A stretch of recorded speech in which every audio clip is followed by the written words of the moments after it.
नमस्कार, स्वागत है आपका इनोवेशन क्लासेज की इस यूट्यूब चैनल में। आज हम आपके लिए लेकर आए हैं मॉडर्न हिस्ट्री का बहुत ही इम्पोर्टेंट चैप्टर जो आपके पूरे कंपटीशन के लिहाज से काफ़ी इम्पोर्टेंट होगा। आज हम अंग्रेज़ों के बारे में पढ़ेंगे। अंग्रेज़ भारत में कब आए, कब गए, उनका प्रभाव भारत में कैसा रहा।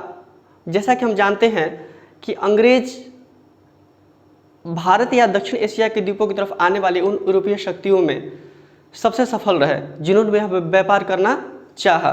वे क्यों सफल रहे, उनकी नीति कैसी रही, ठीक है। तो अंग्रेज भारत में 1600 ईस्वी में आए। अंग्रेज भारत में 1600 ईस्वी में आए। ये काफ़ी लेट आए। भारत में आने वाले या कहा जाए दक्षिण एशियाई द्वीपों में आने वाले ये तीसरी यूरोपीय शक्ति थी। तीसरी यूरोपीय शक्ति थी। और सबसे पहले कौन आए थे? पुर्तगाली आए थे, उसके बाद डच आए थे, उसके बाद अंग्रेज आए थे, ठीक है। देर आए दुरुस्त आए।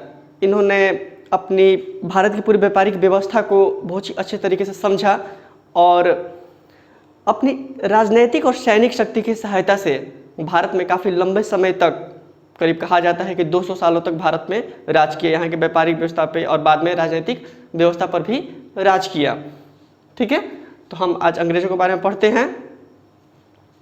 अंग्रेज 1600 ईस्वी में भारत आए। भारत में आने वाले तीसरे यूरोपीय थे। ये जब भारत में आए थे उस समय अकबर का शासनकाल था। ये क्वेश्चन पूछा जा सकता है कि अंग्रेज जब भारत में आए उस समय भारत में किसका शासन था। आपको पता होगा कि मुगल वंश का शासन था और मुगल वंश में किसका? अकबर का शासनकाल था, ठीक है। उसके बाद देखते हैं, एक क्वेश्चन ये भी पूछा जा सकता है कि फ्रांसिस ड्रेक 1579 में फ्रांसिस ड्रेक ने समुद्री मार्ग से दुनिया का चक्कर लगाया। जब अभी इंग्लैंड में औद्योगिक क्रांति नहीं हुई थी, अंग्रेज अभी उतरे, अभी तत्पर नहीं थे व्यापार को लेकर, लेकिन पुर्तगाली और डचों को देखकर इनके मन में प्रबल इच्छा थी कि वे पूर्वी देशों के साथ व्यापार करें। तो उसी व्यापार के लिए एक मार्ग तलाशने के लिए कहा जाए तो फ्रांसिस ड्रेक नाम के अंग्रेज ने क्या किया? 1579 में समुद्री मार्ग से पूरी दुनिया का चक्कर लगाया, ठीक है। हमने पहले भी पढ़ा था कि 1588 में जो स्पेनिश आर्मेडा व्यवस्था थी उसको अंग्रेजों ने ध्वस्त कर दिया, यानी कि स्पेनिश आर्मेडा व्यवस्था को अंग्रेजों ने पराजित कर दिया।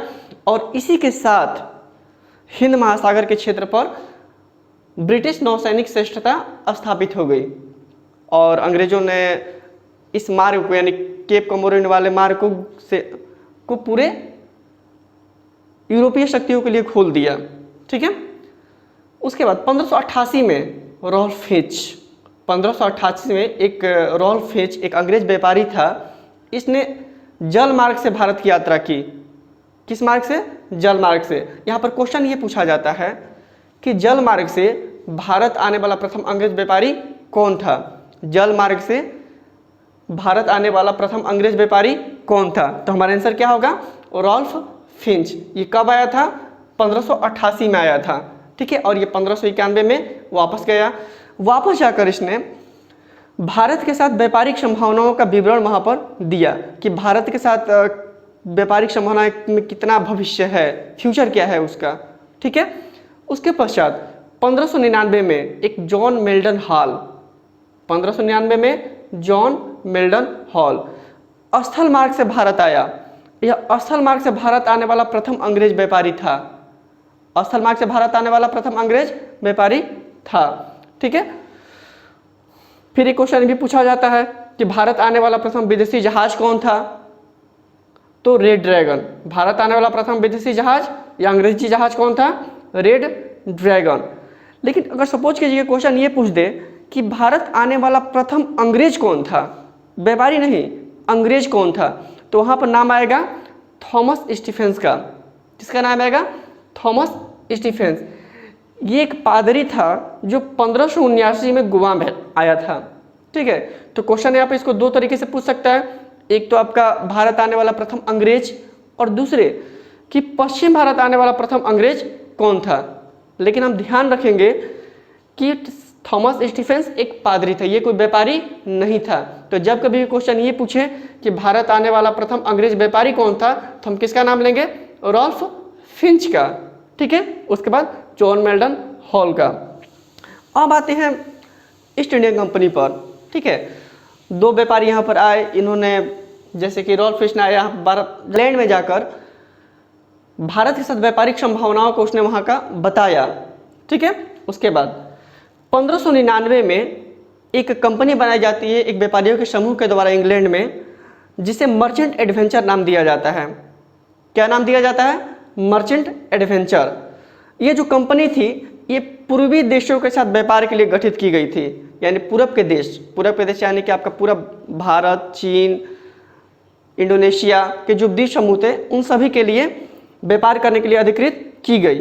ठीक है, 31 दिसंबर 1600 ईस्वी को, ये बहुत ही इम्पोर्टेंट तिथि है, 31 दिसंबर 1600 ईस्वी को ब्रिटिश ईस्ट इंडिया कंपनी, हम शॉर्ट में इसको BEIC कहेंगे, BIC का स्थापना की गई। कहा जाता है कि मर्चेंट एडवेंचर को ही ब्रिटिश ईस्ट इंडिया कंपनी के तौर पर स्थापित कर दिया गया। ठीक है,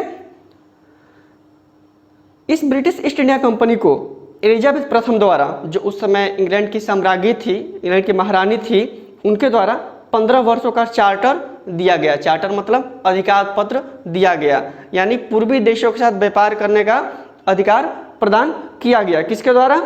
एलिजाबेथ प्रथम के द्वारा। एलिजाबेथ प्रथम स्वयं भी इस कंपनी के शेयर में हिस्सेदार थी। एलिजाबेथ प्रथम स्वयं भी इस कंपनी के शेयरों में हिस्सेदार थी। ठीक है, ये तो मात्र 15 वर्षों के लिए था, लेकिन उसके तुरंत बाद इंग्लैंड में जो वंश था, राजवंश, वो बदल गया। अब इस पर स्टुअर्ट वंश का शासन आ गया, तो ब्रिटिश ईस्ट इंडिया कंपनी को काफ़ी ज़्यादा लगा कि अब तो दिक्कत हो जाएगी, लेकिन ऐसा नहीं हुआ। 1609 में जेम्स प्रथम, जो कि स्टुअर्ट वंश का शासक था, उसने ब्रिटिश ईस्ट इंडिया कंपनी के चार्टर को, जो 15 वर्षों के लिए एलिजाबेथ के द्वारा दिया गया था, उसको अनिश्चित काल तक के लिए बढ़ा दिया।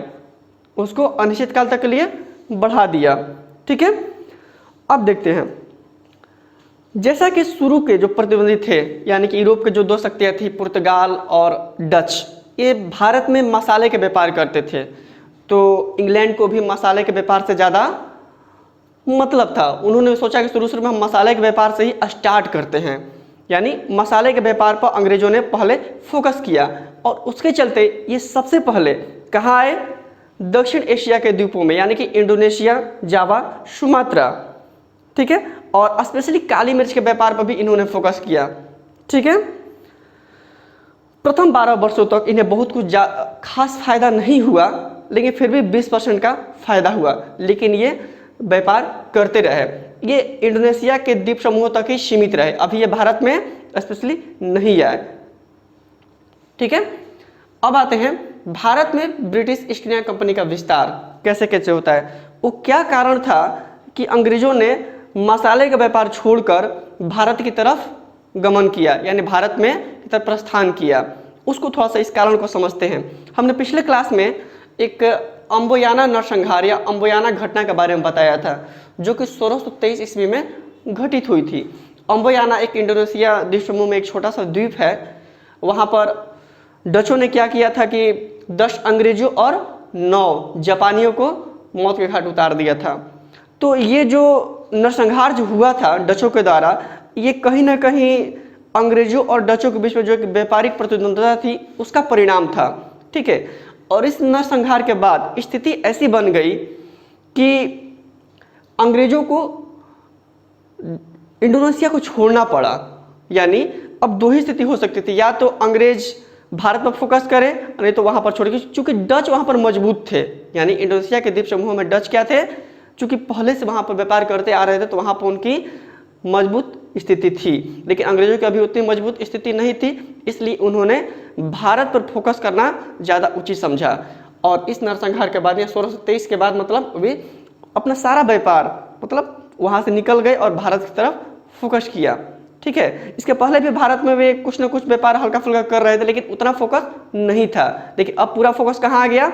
भारत पर आ गया।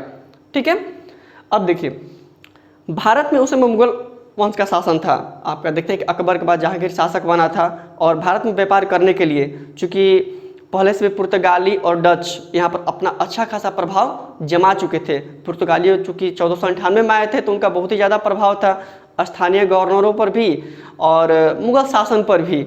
आपको याद होगा कि हमने ये भी बताया था कि अकबर को भी पुर्तगालियों से कार्टेज लेना पड़ता था। कार्टेज जो कि एक परमिट होता था समुद्र में जहाज़ भेजने के लिए, वो लेना पड़ता था। तो पुर्तगालियों का अच्छा प्रभाव था। तो यहाँ पर फैक्ट्री स्थापित करने के लिए या व्यापार आरंभ करने के लिए अंग्रेजों को सबसे पहले मुगल शासक की अनुमति की आवश्यकता थी। तो इसके लिए उन्होंने अपने दूत मुगल शासक के पास भेजे, जहांगीर था उस समय उसके पास। तो सबसे पहले जो दूत गया था वो था कैप्टन हॉकिंस। कौन गया था? Captain Hawkins.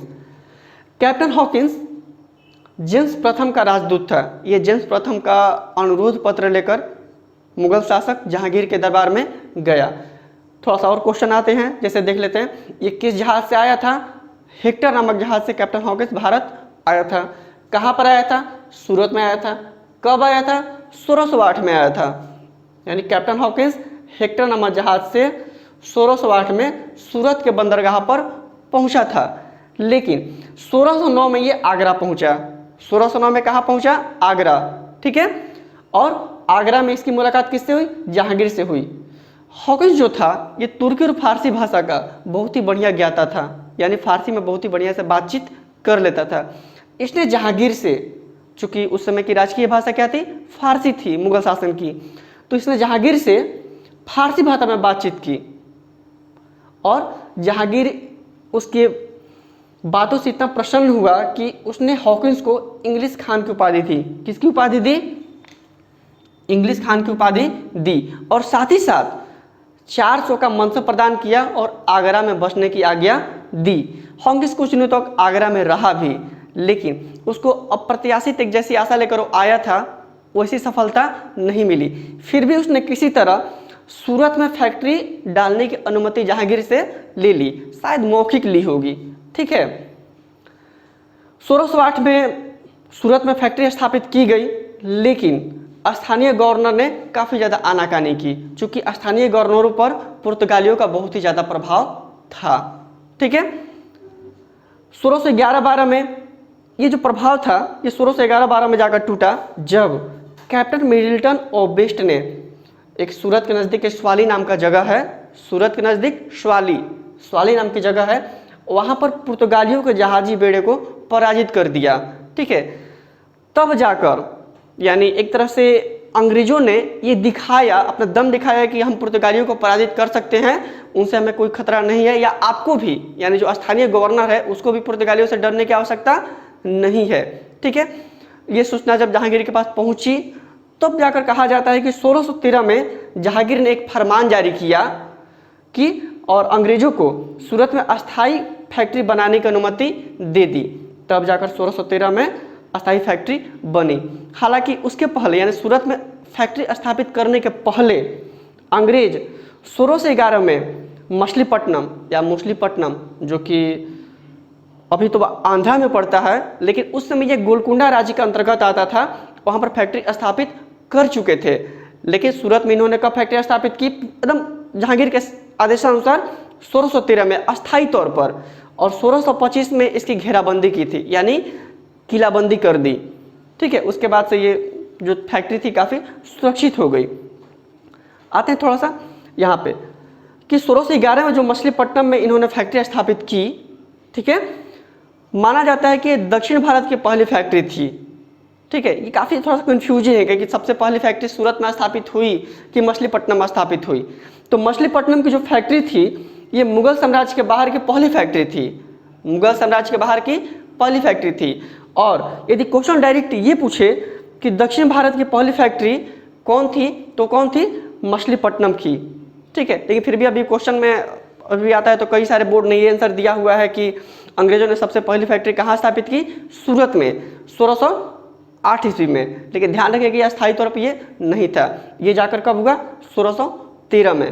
तो क्वेश्चन बनाते समय जरूर आप ध्यान रखिएगा। ठीक है। इतना आप लोग समझ गए होंगे। 1615 में अंग्रेजों ने अपना दूसरा दूत सर टॉमस रो को जेम्स प्रथम का राजदूत बनाकर सूरत भेजा, यानी कि आगरा जहांगीर से मिलने के लिए भेजा। जो सर टॉमस रो था ये जनवरी 1616 में जहांगीर से मिला। जनवरी 1616 में किससे मिला? जहांगीर से मिला।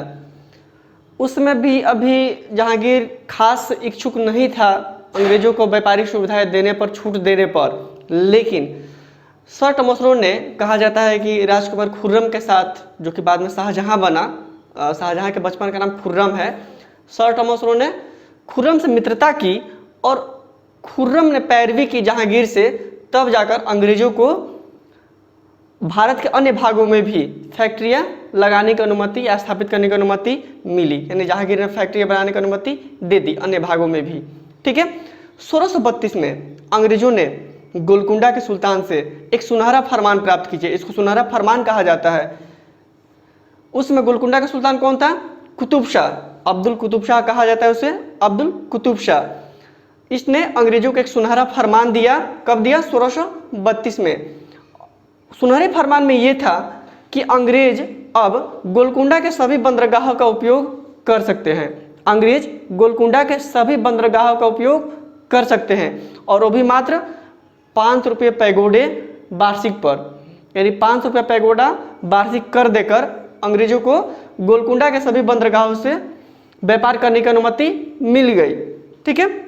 उसके बाद एक फ्रांसिस डे नाम का अंग्रेज था, जिसने 1639 में चंद्रगिरी, वर्तमान में जो कर्नाटक है उसे उस समय चंद्रगिरी कहा जाता था, चंद्रगिरी के राजा से मद्रास को लीज पर लिया, मद्रास को लीज पर लिया। ठीक है। और 1 साल बाद ही मद्रास को पूरी तरह हस्तगत कर लिया और वहाँ पर फोर्ट सेंट जॉर्ज नाम का किला स्थापित किया, यानी कि फैक्ट्री स्थापित की। बाद में इसी फोर्ट सेंट जॉर्ज के अधीन भारत के अन्य फैक्ट्रियों को रखा गया, चाहे वो बंगाल में हो चाहे मुंबई में हो। ठीक है। फिर 1601 में बहुत ही महत्वपूर्ण घटना हुई। अभी तक जो मुंबई किसके नियंत्रण में था? पुर्तगालियों के नियंत्रण में। पुर्तगालियों के नियंत्रण में मुंबई था, वो 1661 में अंग्रेजों को मिल गया। कैसे मिला? इसकी कहानी बड़ी दिलचस्प है। उस समय जो इंग्लैंड के जो शासक थे, राजकुमार थे, चार्ल्स द्वितीय, उनकी शादी पुर्तगाली राजकुमारी कैथरीन के साथ होती है। कैथरीन ब्रिगेंजा कहा जाता है, कैथरीन के साथ होती है। और दहेज में पुर्तगाल के राजा चार्ल्स द्वितीय को मुंबई देते हैं। सोचिए, भारत का हिस्सा है और दान दहेज में कौन दे रहा है? पुर्तगाली दे रहे हैं, पुर्तगाली के महाराज दे रहे हैं। ठीक है, इतना नियंत्रण था। तो दहेज में चार्ल्स द्वितीय को क्या मिला? बंबई मिला। और चार्ल्स द्वितीय ने क्या किया? बंबई को मात्र 10 पाउंड के वार्षिक किराए पर, मात्र 10 पाउंड, सोचिए 10 पाउंड क्या होता है, 10 पाउंड के वार्षिक किराए पर ब्रिटिश ईस्ट इंडिया कंपनी को दे दिया। यानी इस तरह से क्या हुआ? 1661 में मुंबई पर भी ब्रिटिश ईस्ट इंडिया कंपनी का नियंत्रण हो गया। तो अब देख लेते हैं अंग्रेजों ने कहाँ कहाँ अपनी फैक्ट्री बना ली। सबसे पहले उन्होंने फैक्ट्री कहाँ बनाई? आपका मछलीपट्टनम, सूरत, फिर मद्रास, गोलकुंडा के बंदरगाह से इजाज़त मिल गई उनको, और बंबई में। ठीक है, इतने जगहों पर मन एक तरह से देखा जाए तो पश्चिमी तट पर अंग्रेजों ने करीब करीब सभी महत्वपूर्ण जगहों पर अपने व्यापारिक कोठियाँ स्थापित कर ली और वहाँ से व्यापार करने लगे। ठीक है। अगले पार्ट में, आज के लिए इतना काफ़ी है, यहाँ पे एक चीज़ और ध्यान दीजिएगा। ये अक्सर पूछता है कि जहांगीर ने कैप्टन हॉकिंस को किस चीज़ की उपाधि दी थी, क्या उपाधि दी थी? तो इंग्लिश खान की दी थी और 400 का मनसब दिया था। ठीक है, कितने का मनसब? 400 का मनसब दिया था आगरा में ही। ठीक है। तो बाकी का, इसके आगे का जो भी पार्ट है हम इसको अगले पार्ट में देखेंगे, काफ़ी इंपॉर्टेंट रहेगा वो भी, आप इसको देखिए। आपको ये वीडियो कैसा लगा सुझाव जरूर दीजिएगा, और अच्छा लगा हो तो लाइक कीजिएगा, शेयर कीजिए और सब्सक्राइब कीजिए, और बेल आइकन भी बजाइएगा, और अपने दोस्तों को भी ज़रूर बताएं, शेयर कीजिए, उनको भी सजेस्ट कीजिए। ठीक है। आज के लिए वीडियो देखने के लिए आपको धन्यवाद।